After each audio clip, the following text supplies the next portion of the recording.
Now, Jeremiah chapter 7 is where we're going to be working through, what we're going to be working on. Let's go ahead and read the let's go to 7 verses. The word of the Lord that came to Jeremiah from the Lord, saying, Stand in the gate of the Lord's house and proclaim there this word, and say, Hear the word of the Lord, all of you, Judah, who enter into these gates to worship the Lord. Thus says the Lord of hosts, the God of Israel, Mend your ways and your doings, and I will cause you to dwell in this place. Do not trust these lying words, saying, The temple of the Lord, the temple of the Lord, the temple of the Lord are these. For if you thoroughly amend your ways and your doings, if you thoroughly execute judgment between man and his neighbor, if you do not oppress the stranger, the fatherless, and the widow, and if you do not shed innocent blood in this place, or walk after other gods to your hurt, then I will cause you to dwell in this place in the land that I gave you to your fathers forever. You remember when you were raising kids, if your child had a favorite doll or a blanket. You remember that? You had to have a favorite doll or a blanket or whatever else it might be.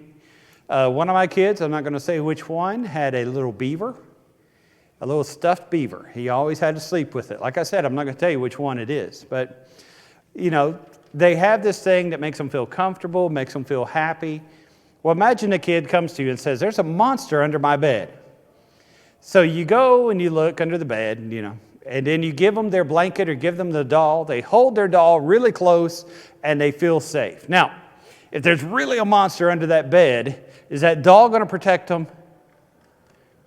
No. That blanket's not going to do a thing in the world to protect them from a big monster or whatever else. But sometimes it's just good, especially when we're a child, to have something that is important to you to hold close. It gives a sense of security to you. It gives you a certain feeling of security. That's what's going on here when we open up chapter 7. We're about to, from chapter 7 to chapter 10, really hammer down on idolatry. This is going to be one of the big idolatry passages. And so as he opens up, he says, Tell the people that saying this is the temple of the Lord doesn't make it the temple of the Lord. Tell the people that just because you have a temple here does not excuse whatever sin or whatever else it is you're doing. It is not enough to provide security. And so that's the issue that we have going on as we open up this section, is these people thought, you know what? I've got this temple. And so if I'm going to the temple and if I'm offering sacrifice, if I'm going to the temple and I'm tithing the way that the Bible tells me to, if I'm going to the temple and I'm going through the process of worship, just like I've read in the book of Numbers and the book of Leviticus and the later part of the book of Exodus, as long as I'm doing that, then I can leave the temple and I can have my god of Ashtoreth or my god of Baal. I can go and live this way or that way or whatever else, because that temple worship I did negates everything. It's my security. It's my blanket. Now, do you ever see people who have that attitude nowadays? They live like a pagan, Monday through Saturday, but on Sundays they've even got a certain church pew that they sit in, right? They cuss like a sailor Monday through Saturday to their family, to people at work, at school, whatever it may be. But on Sunday, they're saying, hallelujah, praise Jehovah. And they're doing these things. And if you ask them, hey, are you right with God? They're like, hey, I go to church every time the doors are open. You say, well, do you really have faith? Are you really a Christian? They'll say, hey, listen, I gave a pretty good sized check Sunday. I kept my eyes closed in the prayer and I stayed awake the whole sermon. That's got to do something, right? There's a lot of people who put their security in the wrong place and trust in the wrong things that are going on. So as you read there from verse 5 through 11, he says, you're putting your trust, verse 8, in these lying words that do not profit. And he said, you're going out, even though you're at the temple, then you go out, look in verse 9, you steal, you murder, commit adultery, false swearly, you're worshiping false gods. He said, and then you come in and say, hey, I follow God. I'm in the temple. I'm living the way that I should. And so that brings us to verse 11. And verse 11 ought to ring some bells to you. Has my house become a den of thieves, or a den of robbers, is the way John likes to put it? Where have you heard that? Speaking of the temple, my house has become a den of robbers. Yeah, Jesus said that exact same thing when he saw all these people making profit out of the temple. They are stealing from the people, they're lying, they're doing all these terrible things, and they're going to be doing it all the way to the day of Jesus. As a matter of fact, all the way to the day in which the temple was absolutely destroyed and the temple was done away with. And so that's the issue which we have. Now, skip down to verse 16. In verse 16, it's going to sound really strange for somebody in church to be saying. In verse 16, God tells Jeremiah, I do not want you to pray for them. Can you imagine God telling you that? Can you imagine if the preacher walked up to you and said, hey, you know this person over here is going through a tough time? Don't pray for them. Don't you dare in your prayer ever bring them up. Now, that does not sound Christian, does it? And it does not sound godly, does it? It does not sound the way that it should. And so why would God tell them, don't pray for these people or make intercession? Because they're in sin. Now, there's an interesting passage. It's 1 John chapter 5, I think. It's over in that area if it's not 1 John chapter 5. 1 John chapter 5 talks about praying for people, but says, I don't want you to pray if it's a mortal sin or a sin that leads to death. I'm not saying you should pray about that. And so when you study through 1 John, we'll do a long study about what is mortal sin, what is that sin that leads to death, and what's the answer? Okay, it's unrepentant sin. All right. And so what we say in 1 John is if you have somebody who is living in sin and they're going to always live in sin and they're going to continue living in sin, it does not do you well, does not do you good to pray that that person may be forgiven. Because until they make the decision to change their life, they're going to remain in sin.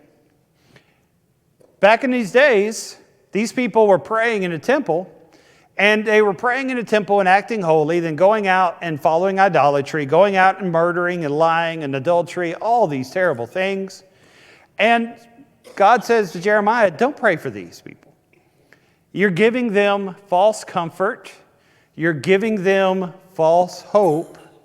You're allowing them to think that they're saved and think that they're living in a way in which they should live. Now,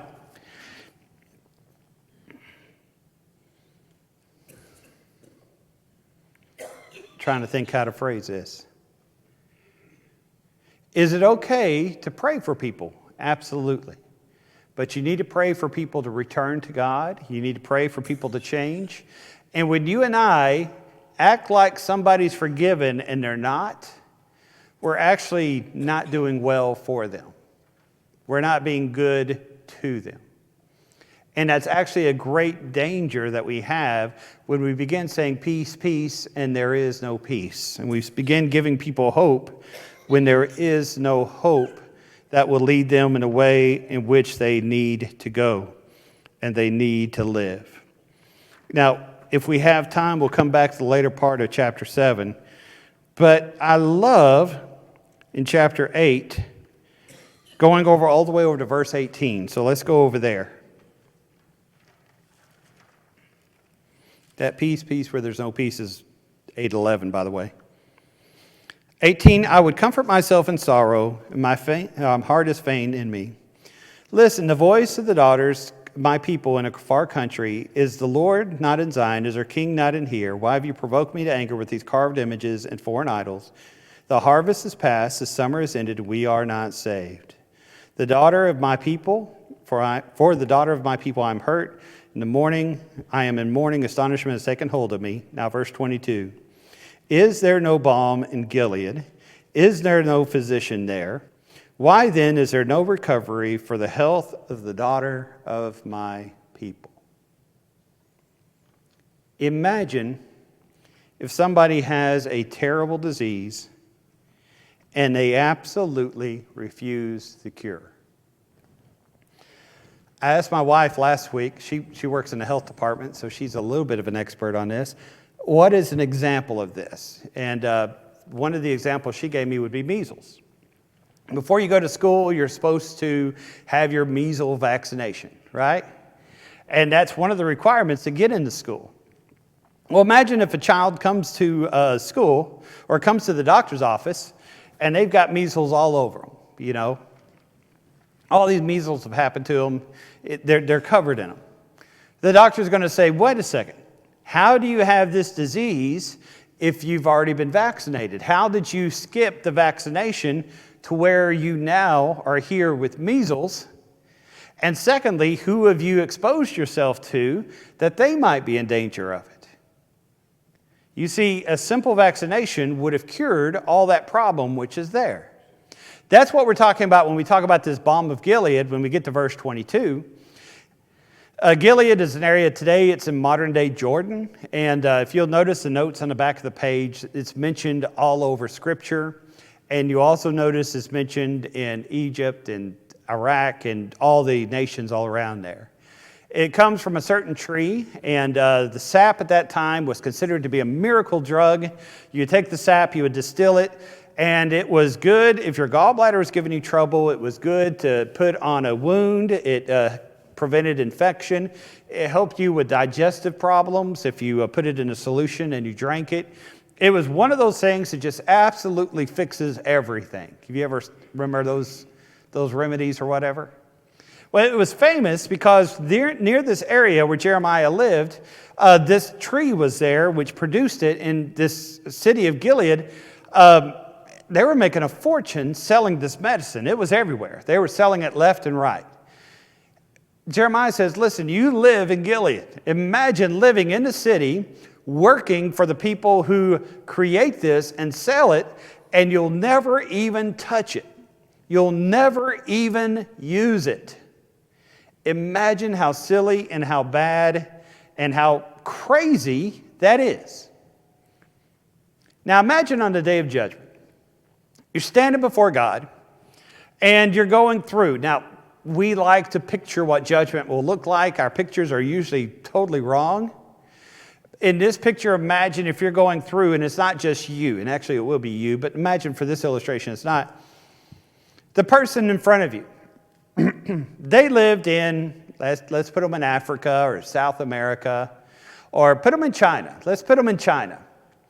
They are at the front of the line, they face against God, and a person from China says, God, I never heard of you. I grew up in a communist country where religion was illegal.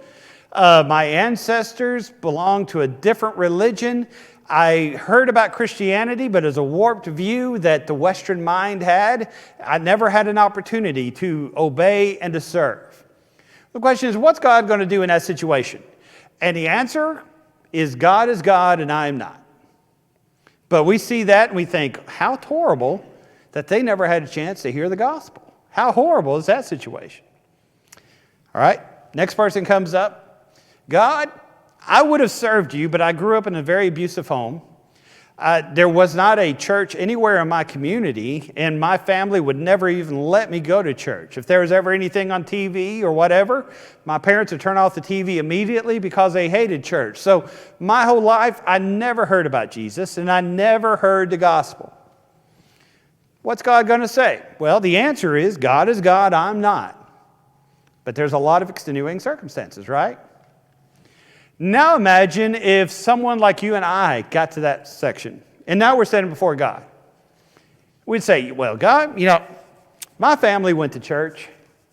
God, I saw church a lot, online, on TV. And God, I own 3 or 4 Bibles. In fact, I sat through a lot of sermons. And God, I had a lot of friends who were members of the church who always told me that I needed to obey the gospel and always told me the things I needed to do. And God, I was warned many times. I was busy, or I was stubborn, or I just wasn't in the mood. Now, when we stand before God, I could understand that fellow from China wondering, And I could understand that person who had never heard the gospel because they had abusive parents. Yeah. But what about those who stand before God and they heard the gospel every day? The balm was there. The medicine was there. The opportunity was there. And they just never bothered. There was something else happening. There was something else going on. They never bothered. Imagine what the wrath and judgment of God will be for that person on that day. And that's what Jeremiah is saying to these people. Jeremiah is saying, hey, you talk about this Balm of Gilead and everybody needs to be taking their medicine. You've got the temple. The temple is here in Jerusalem. And in Judea at this time, the temple was not more than a 3-day journey from anywhere in the entire country. Everybody in Judah had seen this temple and had seen the worship. You were required by law to be there 4 times a year. And he says, look at that, I'm so loud the car alarm went off. Maybe it wasn't me. Hopefully not. I'm parked this way, so it's not me, so I'm going to keep speaking. That's like one of those things where you say the car alarm's going off in church, and then you just sit back and wait and see who gets up. And everybody wants to wait about 30 seconds and not get up because they don't want it to be them. All right, never mind. Back on the subject. So you go through here and you see, man, they needed to take their medicine. They needed to be righteous with God. They needed to be living the way they should, but they absolutely refused to ever be faithful to God. They refused to live the way they should. Now, back up a little bit. Look here in verse 20, 21, and 22. The harvest is past, the summer is ended, and we are not saved. Imagine if you decided, maybe not today, maybe next month, you know what, I would like to grow some tomatoes and can them so I can have salsa or so I can have stewed tomatoes all year. All right, look here in verse 20. If you wait too late, you're not able to plant the crops. If you wait too late, you can't go back and fix what the problem is. You can't go out today and plant corn and hope to have a crop because there's just not enough time. It's going to get cold way too quick. A preacher I like, he's passed from this earth, named Johnny Ramsey. He used to make a lot of jokes about this. He'd say, I'd go and preach a gospel meeting, and he said, I'd come home, and somebody would say, hey, do you have any responses? He'd say, 4.5. Make my half there. 4.5. People would say, a half? Does that mean you baptized a kid? And you say, no, 4.5 means I baptized somebody that was very old. They don't have much longer to live. They don't have much time to do the work of God, but they made the choice just in time. And he said, a lot of us don't realize the amount of time we're wasting before we obey the gospel because of all the opportunities we could have had before and all the good things we could have done before. When should you obey the gospel? The answer is now, okay? But the sooner you do it, the more you can give yourself to God and the more you can live for God. And so that's a little bit of what 8:20 through 22 is talking about as you go through. The summer is past, he says. The time to be right has passed, and we are not saved. We're not living the way we should. And so that brings us to chapter 9. And as you get to chapter 9, you begin seeing why Jeremiah is called the weeping prophet. Oh, that my head were waters, this is verse 1, and my eyes fountains of tears, that I might weep day and night for the slain daughter of my people. Oh, that I had in the wilderness a lodging place for wayfaring men, that I might leave my people and go from them, for they are all adulterers, an assembly of treacherous men. All right. He says, no matter how much I cry, I need to cry more. And maybe you've been in that place of grief where you felt that way. Maybe you've been at the point where your tear ducts are just dry, your body is out of water. And it hurts because you need to cry more. Jeremiah says, that's how I feel for my people. That's how I feel for this situation. What the church lacks today, I don't think it's methods. I don't think it's technique. I don't think it's a workshop necessarily that we need. Now, those things can be good, and those things can be effective. And it's important for each one of us to be able to give an answer for the hope that lies within us and be able to communicate that answer well. But what hinders us in reaching the world is not technique, it's heart. When's the last time you cried over sin? When's the last time that you thought about a lost person and it actually broke your heart? When's the last time you thought about how people need to love Jesus and they don't, but they're living in sin? And it really, really upsets you. It's interesting thinking about God choosing Jeremiah, because Jeremiah was a very strong man, and he went through a lot of things. But what you'll read about Jeremiah as you go through his book is just how emotional he oftentimes got, how much he loved people, and how much it hurt him to see these people lost, see these people and exactly what it was that they're going through. That's what made him be the person that he needed to be. And that's what made him live the way that they needed to live. Now, read verses 3 through 6. And like their bow, they have bent their tongues for lies. They are not valiant for the truth on the earth. They proceed from evil to evil, and they do not know me, says the Lord.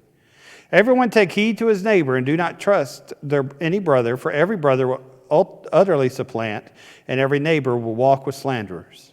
Everyone will deceive his neighbor and will not speak the truth, and they have taught their tongue to speak lies and weary themselves to commit iniquity. Your habitation is in the midst of deceit. Through deceit they refuse to know me, says the Lord. Now I want you to notice, first of all, what the issue was. Neighbor could not trust neighbor. If you shared something with somebody, they would go and gossip or slander immediately. Neighbor could not trust neighbor. Everybody was alone. There was nobody there to help you, trust you, or be with you in your time of need. Guess what one of the primary problems are today? We have no friends. We have developed a culture, a society where people do not have friends. And I see it more so with guys than with girls, mainly because I hang out with guys more than I do with girls. Some of it is guys have grown up scared to be gay or scared to be called gay, and so guys don't share with others, guys don't hang out with each other. But I think it goes deeper than that. But guys feel alone, especially when you get to older ages, or middle ages or older ages. And that's because you can't share stuff with people. That's because you can't love people. That's because you can't be around people very well, very much. But deeper than that, notice the end of verse 3. They proceed from evil to evil because they do not what? They do not know me. See that right there? Now look at verse 6. Habitation in the midst of deceit. Through deceit they refuse to what? Know me. Here we see a problem in American Christianity. In the church, we emphasize the rules. What must I do to be saved, right? Hear, believe, repent, confess, be baptized. Okay? How do we worship? Okay? You sing, right? You pray, right? You give on the first day of the week. You preach. And Lord's Supper on the first day of the week. Yes. You got all 5 of those things together. And we learn our religion by this list of things that we do. And these things that we do. And what God says here is the problem, As an old preacher used to say, the heart of the problem is a problem of the heart. Okay? The heart of the problem is a problem of the heart. They're lying with one another. They are cheating one another. They're defrauding one another. And God goes back and he says, it's because they don't really know me. They don't know the Lord. Now, you can talk to somebody who will, you can talk to them about their life of sin that they're living, and they'll have, it's my friends that sent me this way. It's, my family situation which sent me this way. It's my proclivity or, just my nature that sent me this way. It really, if you boil it down, all goes down to, do you know God? Do you know God? And maybe just as importantly, do you truly love God? Do you know God? Do you love God? Do you place him exactly where he should be in everything that you do? All right. Now skip down to verses 12 and 14. Who is a wise man that may understand this? And who is he whom the mouth of the Lord has spoken that he might declare it? Why does the land perish and burn up like a wilderness so that no one can pass through? And the Lord said, because they have forsaken my law, which I have set before them, they have not obeyed my voice or walked according to it, but they have walked according to the imagination of their own heart and after the Baals which their father taught them. Thus says the Lord of hosts, the God of Israel, I will feed them, this people, with wormwood, and I will give them gall to drink. I will scatter them among the Gentiles, and they shall go into this way. What we see here is they were blaming everybody for everything when it was truly the fact that they needed to know God. Now, in thinking about that, we've got just a few minutes so I can expound on something a little bit. Why did Israel, all the way back from the days of Jacob, all the way up to the captivity, why were they always following after false gods? Were they just confused on information? What was it about Baal, about Asherah, about Molech that attracted them? Okay, you could see them, you could feel them, you could touch them, right? Okay, that was a big deal. For Solomon, 1 Chronicles 5, I think it is. He followed these religions because his wives did, and politically he needed to keep these wives happy. And so he would sit there in the Baal temple and in the Asherah temple and worship right aside along them. At first, he didn't believe it, but as he was exposed to it, it kind of carried him away. Let's talk for a few minutes about idol worship. Mark, Yes, sir. also, all idol worship allows sin in its midst. Yeah. All idol worship allows sin in its midst. Yeah. Yes, sir, Van. Instant gratification. Okay. Now, idol worship is not like what we think. Hey, you go to this denomination, you go to that denomination. You really don't feel a difference, unless you're sitting there a while and, really start asking questions. One church might feel the same as another church. That's our view a lot of times when we hear about this. Yeah, it's not that way. Baal worship. Baal is usually represent Baal. You put the parentheses in between the two A's. It makes you feel smart, whatever. Baal worship, usually you see it in the form of a bull that would be around. Okay? It was the idea of the god of fertility. Okay? And so this god of fertility, if you worship the Baal correctly, this god would make the land to grow crops the way it should. Okay?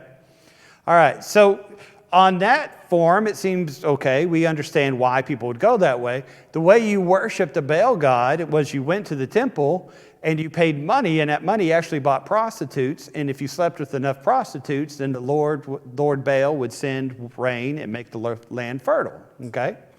So there's a lot of prostitution which is going through here. And of course, when that's happening, people may be attracted to that kind of religion. Asherah, very similar, except it's a lot more of the homosexual flavor. And so you see these religions, they're not just false religions, they are bad religions. They're causing people to go in really wrong, bad ways. Molech, And you hear people bring up Molech anytime we're talking about abortion. There's not really a lot of connection there necessarily. But the way that you worshiped Molech was a fat god, you would say, bronze. And he would have his arms out like this. And over his belly would be an open pit. And he would light Molech up to be as bright as it could be. So that copper would just be glowing. And then you would place a child upon that idol, and that child would be consumed. The god would eat it. It would go into his belly, and then that god would grant you peace. Okay? But that's what that god required, was the payment of a child. The payment of an innocent person is what that god required. Now, if you were having time in life where you had no peace, where everything was falling apart, and you were desperate, Molech was the god that you found and the god that you followed. Now, there is, when you look in speculation of old writings back at this time, Molech was actually a center worship over around Horeb. Now, as you go back, you read about a guy named Abraham. What did God tell Abraham to do with Isaac?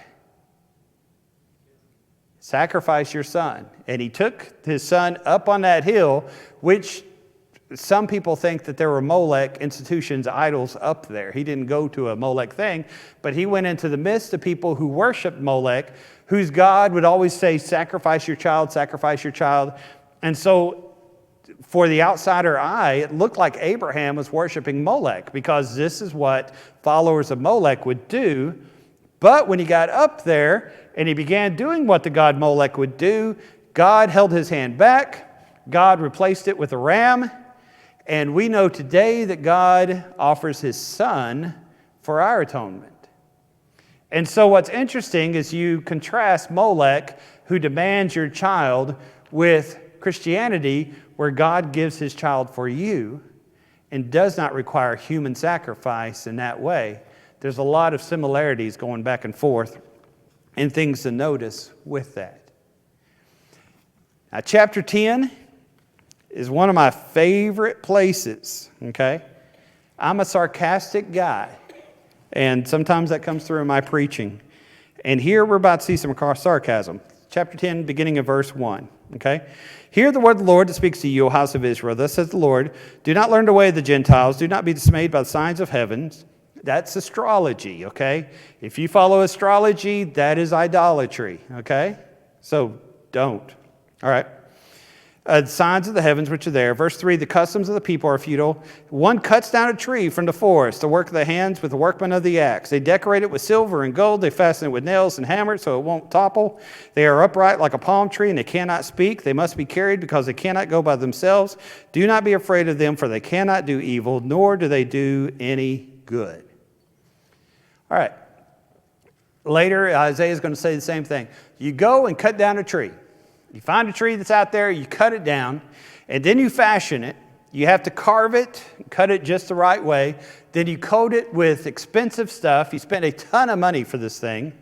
And then you say, this is my God. But then you have to pick up your God wherever you go.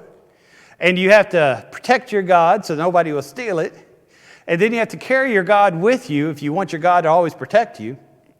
And then you have your God and you say, this is what takes care of me. Well, who takes care of that God? You do. This is what's important to me because you spend all of its money. What does that stick of wood, what does that piece of stone covered in gold actually do for you? Other than cost you a whole lot of money and a whole lot of stress. Absolutely nothing. Now, Colossians 3:5 tells us that covetousness is idolatry. And a lot of people have their God as money. Okay, money is what comforts them. Money is what makes them happy. What does money really do for you? Causes stress. A lot of people have a relationship, and that is their God. Okay, everything revolves around their relationship. I find my identity in my boyfriend or girlfriend or my children or whatever else it might be. Okay, what's the problem when you find your identity in another person like that?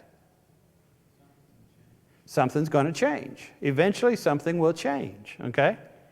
It just causes stress.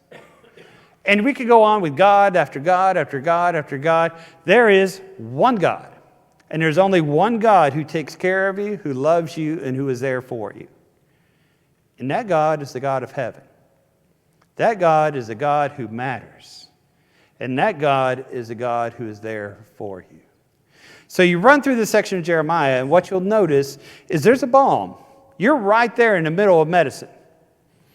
But too many people won't take it because they're chasing something else. Too many people are causing folks to cry because they're so close to God, and yet they're so far away. Too many people, if they took a step back, would realize they're living their life the wrong way because they're serving the creature rather than serving the Creator.